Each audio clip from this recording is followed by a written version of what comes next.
నాకు మా అమ్మ మా నాన్న ఇద్దరు చనిపోవడం జరిగింది. చిన్న వయసులోనే 9 సంవత్సరాల ప్రాయంలో మా అమ్మ చనిపోయింది. తర్వాత 12 సంవత్సరాలు ఆ మధ్యలో వయసు ఉన్నప్పుడు మా నాన్నగారు కూడా చనిపోవడం జరిగింది. ఇద్దరు చనిపోయారు. అప్పుడు దైవజనులు శాలేమన్నయ్య వాళ్ళ కుటుంబంలో చాలా దయనీయ స్థితి. కనీసం ఇంట్లో తినడానికి కనీసం బియ్యం కూడా లేని పరిస్థితి. ఎలాంటి బియ్యం తింటా ఉన్నారంటే చాలా సన్నటి నూకు ఉంటుంది కదా, కోళ్ళకి వేస్తారు కదా, అలాంటి నూకలు తింటా ఉన్నారు. ఈ పూటకి ఈ మధ్యాహ్నం ఏంటి పరిస్థితి, సాయంత్రం ఏంటి పరిస్థితి అని ఏ పూటకు ఆ పూట ఎదురు చూసే పరిస్థితి. అలాంటి టైంలో మేము వెళ్ళడం జరిగింది. అరే మాకే లేదు కదా, మరి పిల్లలు, పసిపిల్లలు, చిన్నపిల్లలు, వీళ్ళు మేమే ఆకలితో అల్లాడుతూ ఉన్నాం, మేమే ఇబ్బంది పడతా ఉన్నాం, వీళ్ళు ఇబ్బంది పడటం ఇష్టం లేదు అని చెప్పి నన్ను బంధువుల దగ్గర ఉంచడం జరిగింది. అయితే కొన్ని రోజుల తర్వాత నేను అక్కడ ఉండనని చెప్పి నాకు అక్కడ ఒంటరిగా ఉండలేక, వాళ్ళు పనికి వెళ్తారు, జీవన సంబంధమైన ఉపాధికి వెళ్తూ ఉంటారు. అయితే వాళ్ళు అందరూ వెళ్ళిపోయిన తర్వాత నేను ఒంటరిగా కూర్చొని అమ్మని నాన్నని తలుచుకొని ఏడుస్తా బాధపడిపోతారే, నాకు ఎవ్వరు లేరు, మా నాన్న చనిపోయాడు, మా అమ్మ చనిపోయింది, మా తమ్ముళ్ళు హాస్టల్లో ఉన్నారు, నేనేంట, మేము ఎందుకు ఇలాగ అయిపోయామా అని చెప్పి చాలా బాధపడిపోతా ఏడుస్తూ ఉంటే ఒకరోజు శాలేమన్నయ్య నన్ను చూడడానికి వచ్చారు. వస్తే ఆ రోజు నేను బాగా వేదనతో ఉన్నాను, చాలా ఏడుస్తూ ఉన్నాను, కూర్చొని చాలా ఒంటరిగా కూర్చొని ఏడుస్తూ ఉన్నాను. ఎందుకు మా జీవితం ఇలా అయిపోయింది, ఎందుకు మా బ్రతికిలాగా అయిపోయింది, అరే అందరు బాగున్నారు కదా, మేమెందుకు ఇలా ఉన్నాము, మా లైఫ్ ఎందుకు ఇలాగ అయిపోయింది అని చెప్పి ఏడుస్తూ ఉంటే శాలేమన్నయ్య వచ్చారు.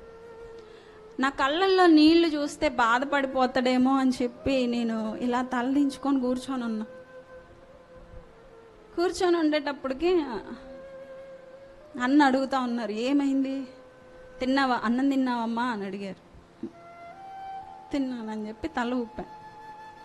తర్వాత మళ్ళీ ఏంది అలా ఉన్నావు, ఏమైంది, ఏమ్మా అని చెప్పి ఇలా గడ్డం పట్టుకొని నేను కూర్చొని ఉన్నాను, అన్న నించొని ఉన్నారు. ఇలా నా గడ్డం పట్టుకొని ఇలా పైకి ఇలా లేపగానే నేను ఇక్కడ ఉండలేను మావయ్య అని చెప్పి ఇలా గట్టిగా పట్టుకొని కాళ్ళు పట్టుకొని పెద్దగా ఏడ్చేసరికి పాస్టర్ గారు కూడా ఏడ్చాడు, బాగా ఏడ్చాడు, ఇద్దరం ఏడ్చాం. బిడ్డ ఎంత బాధపడుతుందో ఏంటో, వద్దు ఇక్కడ అని చెప్పి నన్ను తీసుకెళ్ళాడు. సైకిల్ ఎక్కించుకొని వెళ్తా ఉంటే పాస్టర్ గారు బాధపడతా ఉన్నాడట. ఆకాశం వైపు చూసి ఆ అడ్రోడ్డు సెంటర్లో సైకిల్ దొక్కుకుంటా, ఈ పసిబిడ్డకి పట్టెడు అన్నం పెట్టలేని దయనీయ స్థితిలో నేనున్నాను, ఎందుకు నా బ్రతుకు, నేనెందుకు బ్రతకాలి, చిన్నదాన్ని పొట్టకి ఎంత ఆహారం పెట్టలేని దరిద్రగొట్టు స్థితిలో నేనున్నానే, ఎందుకబ్బా నా లైఫ్ ఇలాగ అయిపోయిందని చెప్పి ఏడ్చాడట. ఆ రోజు ఏడ్చిన ఏడుపు ఆ సర్వశక్తి గల దేవుడు చూశాడు. దేవునికి స్తోత్రం. ఆ రోజు ఏడ్చిన ఏడుపు ఆ సర్వశక్తి కలిగిన దేవుడు చూశాడు.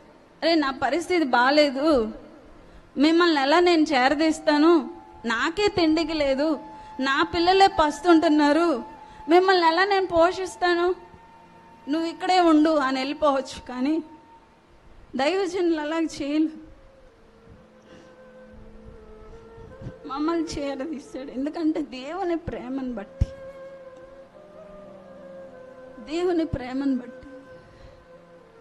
నాకే లేదు, నేను ఎక్కడి నుంచి, కొంతమంది ఉండి కూడా పెట్టడానికి ఇష్టపడరు, వాళ్ళ దగ్గర ఉండి కూడా పెట్టే మనసుకు ఉండదు.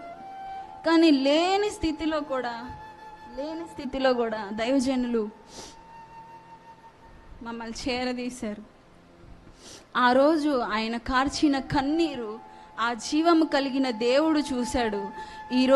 ఆ రోజు ఒక్క బిడ్డకి అన్నం పెట్టలేని షాలేమన్నని ఈరోజు వేల మందికి అన్నం పెట్టేటట్టు దేవుడు చేశాడు. దేవునికి స్తోత్రం, హల్లెలూయా. దేవుడు ఏదైనా చేయగలుగుతాడండి, దేవుడు ఏదైనా చేస్తాడు. కానీ మనలో కొన్ని గుణాలను ఆయన చూస్తాడు. నాకే లేదు, మీకెక్కడి నుంచి నేను తెచ్చి పెట్టగలను, నువ్వు ఇక్కడే ఉండు, ఎలా అక్కడికి వస్తే నీకు కష్టం అయిపోయింది, తప్పదు, ఏం కాదు, నిన్ను మంచిగా చూసుకుంటున్నారు కదా వాళ్ళు, ఇక్కడే ఉండు అని ఆయన అనొచ్చు. కానీ ఎందుకు ఆ బిడ్డ ఏడ్చిందో అని చెప్పి, ఎంత బాధ కలిగితే ఏడ్చిందో అని చెప్పి మళ్ళీ దగ్గరికి తీసుకొని ఆదరించి మాకంతా ఆహారం పెట్టి మమ్మల్ని దేవుని ప్రేమను పరిచయం చేస్తే ఈరోజు మీ ముందర ఇలా వాడబడతా ఉన్నా. దేవునికి స్తోత్రం, హల్లెలూయా.